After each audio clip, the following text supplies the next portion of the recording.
ഇറാനിൽ എന്തു സംഭവിക്കും? ലോകം മുഴുവൻ ഉറ്റുനോക്കുന്നത് ഇപ്പോൾ ഇറാൻ ഇസ്രായേൽ സംഘർഷത്തിലേക്കാണ്.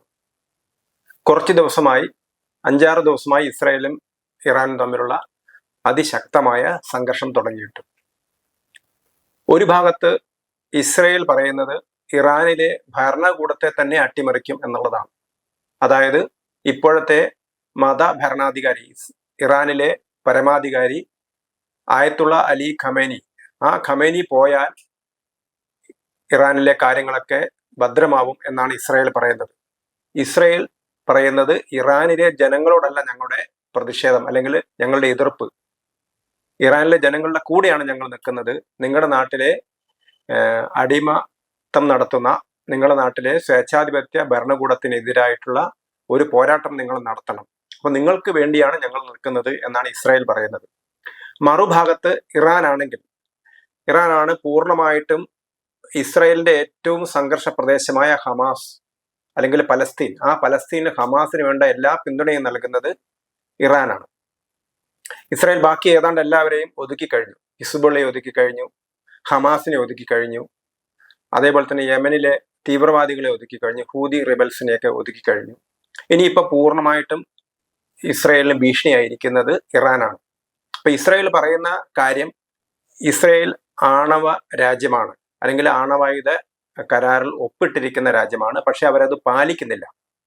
അപ്പൊ ഏതു സമയത്തും ഇസ്രായേലിന് നേരെ ഇറാൻ ഒരു ആണവ ആക്രമണം നടത്താം. അപ്പൊ ഒരു ചെറിയൊരു രാജ്യമായ ഇസ്രായേലിന്റെ നിലനിൽപ്പിന്റെ തന്നെ പോരാട്ടമാണ്. അതുകൊണ്ട് ഇറാനെ നിലയ്ക്ക് നിർത്തുക എന്നുള്ളതാണ് ഇസ്രായേലിന്റെ ആവശ്യം. ഇവിടെ യുദ്ധത്തിന്റെ പല രീതിയിലുള്ള യുദ്ധമാണ് നടന്നുകൊണ്ടിരിക്കുന്നത്. ഇസ്രായേൽ ഇറാനിന് നേരെ അതിശക്തമായ ആക്രമണം നടത്തിയിട്ടുണ്ട്. അവരുടെ ന്യൂക്ലിയർ ശാസ്ത്രജ്ഞന്മാരെ ഇല്ലാതാക്കി. അതേപോലെ തന്നെ ഖമൈനിയുടെ ഏറ്റവും അടുത്ത ആളുകളെ, അതായത് പട്ടാളത്തിന്റെ തലവനെ വധിച്ചു. അടുത്ത തലവനെ അധികാരത്തിൽ വരുന്ന സമയത്ത് അയാളെയും വധിച്ചു.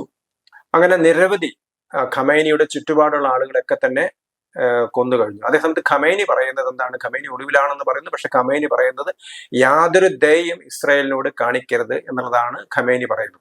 അപ്പൊ ഒരു ഭാഗത്ത് അമേരിക്ക ആദ്യം ഒരു മധ്യസ്ഥ റോളിലേക്ക് വരും എന്ന് പറഞ്ഞു. അമേരിക്ക ഇറാന് മുന്നറിയിപ്പ് കൊടുത്തു. പക്ഷെ ഇപ്പൊ ഏതാണ്ട് അമേരിക്ക പൂർണ്ണമായിട്ടും ഇസ്രയേലിനെ പിന്തുണയ്ക്കുന്ന രീതിയിലേക്കാണ് കാര്യങ്ങൾ പോയിക്കൊണ്ടിരിക്കുന്നത്. അപ്പൊ ഇവിടെ എന്ത് സംഭവിക്കും ഇറാനിൽ എന്നുള്ളതാണ് ലോകം മുഴുവൻ ഉറ്റുനോക്കുന്നത്. അമേരിക്ക പൂർണ്ണമായിട്ടും ഇസ്രായേലിന്റെ കൂടെ ഉള്ളത് കൊണ്ട് തന്നെ പൂർണ്ണമായിട്ടും ഇസ്രായേലിനെ നശിപ്പിക്കാൻ ഇറാന് കഴിയില്ല. അമേരിക്ക പൂർണ്ണമായിട്ടും ഇസ്രായേലിന്റെ കൂടെ ഉള്ളതുകൊണ്ട് ഇസ്രായേലിന് തന്നെയായിരിക്കും വിജയം എന്നുള്ളതാണ് പൊതുവെ കരുതപ്പെടുന്നത്. മറുഭാഗത്ത് ചൈന, റഷ്യ തുടങ്ങിയ രാജ്യങ്ങളൊക്കെ ഒരുപക്ഷെ ഇറാന് സഹായം നൽകിയേക്കാം. പക്ഷെ അതിനൊക്കെ ഒരുപാട് ലിമിറ്റേഷൻസ് ഉണ്ട്, പരിമിതികളുണ്ട് എന്നുള്ളത് നമുക്കറിയാം. സത്യത്തിൽ എപ്പോഴാണ് ഇസ്രായേലും ഇറാനും തമ്മിലുള്ള സംഘർഷം തുടങ്ങുന്നത്? കഴിഞ്ഞ ഒക്ടോബറിൽ, 2024 ഒക്ടോബറിൽ ഇറാൻ ഇസ്രായേലിന് നേരെ ഇതേ രീതിയിലുള്ള ഫത്ത മിസൈലുകളൊക്കെ തന്നെ 6000 കിലോമീറ്റർ വേഗതയുള്ള മിസൈലുകളൊക്കെ തന്നെ അയച്ചിരുന്നു. ഇസ്രായേലിനെ സംബന്ധിച്ചിടത്തോളം ഇറാന്റെ ആക്രമണം ഒരു പുത്തരിയല്ല. പക്ഷെ എന്തുകൊണ്ടാണ് ഇസ്രായേലും ഇറാനും തമ്മിൽ ഇത്ര അകന്നത് എന്നുള്ളതാണ് നമ്മൾ നോക്കുന്നത്. ഇറാനിൽ വന്ന രാഷ്ട്രീയ മാറ്റം 1979 അന്നത്തെ ഷാ റിസ പഹലവിക്കെതിരായിട്ട് വന്ന ഇസ്ലാമിക വിപ്ലവം, ആ ഇസ്ലാമിക മുന്നേറ്റത്തിലൂടെ അന്നത്തെ ആയത്തുള്ള ഖൊമൈനി 1979 മുതൽ 1989 വരെ ഇറാൻ ഭരിക്കുകയാണ് ചെയ്തിരുന്നത്. അതുവരെ ഇറാനുമായിട്ട് ഏറ്റവും നല്ല ബന്ധമാണ് ഇസ്രായേലിന് ഉണ്ടായിരുന്നത് എന്നുള്ളതാണ് സത്യം. കാരണം 1948 ഇസ്രായേൽ രൂപീകരിക്കുന്ന സമയത്ത് ആ ഇസ്രായേലിനെ ആദ്യമായി അംഗീകരിച്ച രാജ്യങ്ങളിൽ ഒന്ന് ഇറാനായിരുന്നു.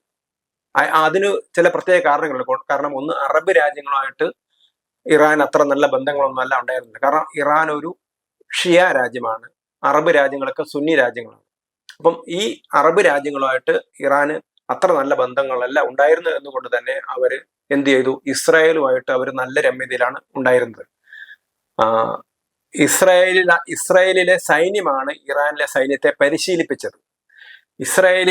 ഇസ്രായേലിലെ വിദഗ്ധരാണ് ഇറാനിലെ കാർഷിക സമ്പദ്ഘടന വളർത്തിയെടുത്ത്, അല്ലെങ്കിൽ അഗ്രികൾച്ചർ എക്കണോമി വളർത്തിയെടുത്ത് എക്സ്പേർട്സിനെ നൽകിയിട്ട് എല്ലാവിധ പരിശീലനവും നൽകിയത് ഇസ്രായേലാണ്. അപ്പൊ ഇസ്രായേലാണ് ഇറാനെ പുരോഗമിപ്പിക്കുന്നതിന് വലിയ സഹായം ചെയ്തത്.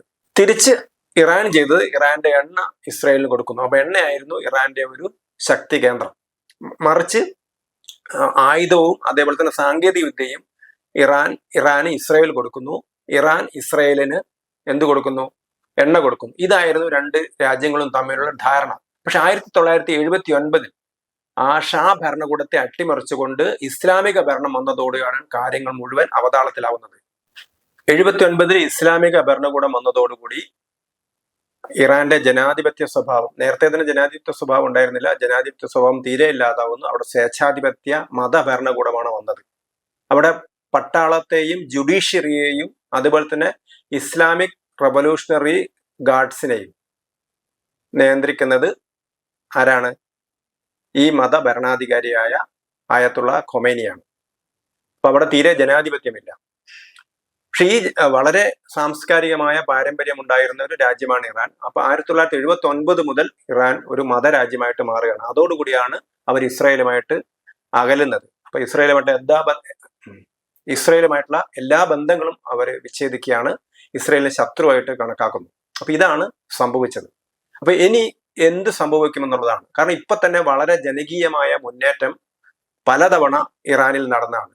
കാരണം ബുർഖ ധരിക്കുന്നത് അടിച്ചേൽപ്പിക്കുന്നതിനെതിരായിട്ട്, ബുർഖ ധരിച്ചതിന് ഒരു പെൺകുട്ടിയെ മർദ്ദിച്ചു കൊന്നതിനെതിരായിട്ട്, അങ്ങനെ വളരെ മുമ്പ് തന്നെ നാഗരികതയുടെ ഏറ്റവും നല്ല നിലവാരത്തിലെത്തിയിരുന്ന, പാശ്ചാത്യ രാജ്യങ്ങളെ വെല്ലുന്ന രീതിയിൽ ജീവിക്കുകയും ഒക്കെ ചെയ്തിരുന്ന ഒരു ജനതയാണ് പിന്നീട് മതഭരണകൂടത്തിന്റെ അടിമയായി മാറുന്നത്. ഇപ്പം ഉണ്ടായിരുന്ന ഒരു തലമുറയ്ക്ക് ആ സ്വാതന്ത്ര്യം തന്നെ പൂർണ്ണമായിട്ട് നിഷേധിക്കപ്പെട്ടിരിക്കുകയാണ്. പക്ഷെ അതിനെതിരായിട്ട് സ്ത്രീകൾ ഉൾപ്പെടെയുള്ള 10,000-കണക്കിന് ആളുകൾ രംഗത്തിറങ്ങിയിരുന്നു. അവരെ മതഭരണകൂടം അടിച്ചമർത്തുകയാണ് ചെയ്തത്. അപ്പം ഇനി എന്ത് സംഭവിക്കും എന്നുള്ളതാണ് ചോദ്യം. കാരണം ഈ ആയത്തുള്ള ഖൊമേനി അട്ടിമറിക്കുകയാണെങ്കിൽ ഇനി വീണ്ടും മകൻ അധികാരത്തിലേറുമോ? അങ്ങനെ, കാരണം ഖൊമേനിയുടെ തൊട്ട് ചുറ്റുമുള്ള ആളുകൾ മുഴുവൻ കൊന്നു കഴിഞ്ഞു. വേണമെങ്കിൽ ഖൊമേനിയെ കൊല്ലാൻ ഇസ്രായേലിന് പറ്റും, അമേരിക്കയും പറഞ്ഞു വേണമെങ്കിൽ കൊല്ലാൻ പറ്റും.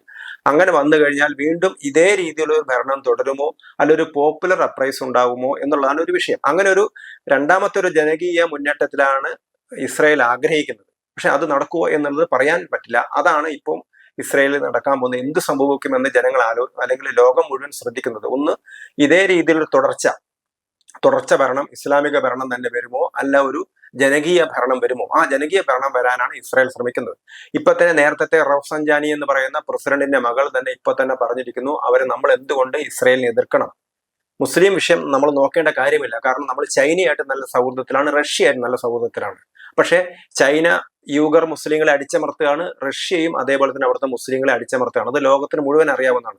ചൈന അവിടുത്തെ മുസ്ലിങ്ങൾക്ക് യാതൊരു പൗരാവകാശങ്ങളും കൊടുക്കാതെ, മതപരമായ അവകാശങ്ങൾ കൊടുക്കാതെ അവരെ അടിച്ചമർത്തുകയാണ് ചെയ്യുന്നത്. റഷ്യയിലും അതുപോലെ തന്നെ മുസ്ലിങ്ങളെ അടിച്ചമർത്തുന്നുണ്ട്. പക്ഷെ ഈ രണ്ട് രാജ്യങ്ങളായിട്ട് നമ്മൾ നല്ല സൗഹൃദം പാലിക്കുന്നു. അതുകൊണ്ട് തന്നെ ഇസ്രായേലുമായിട്ട് നല്ല സൗഹൃദം പാലിക്കണം എന്ന് പറയുന്ന നേതാക്കന്മാരും ഇറാനിലുണ്ട്.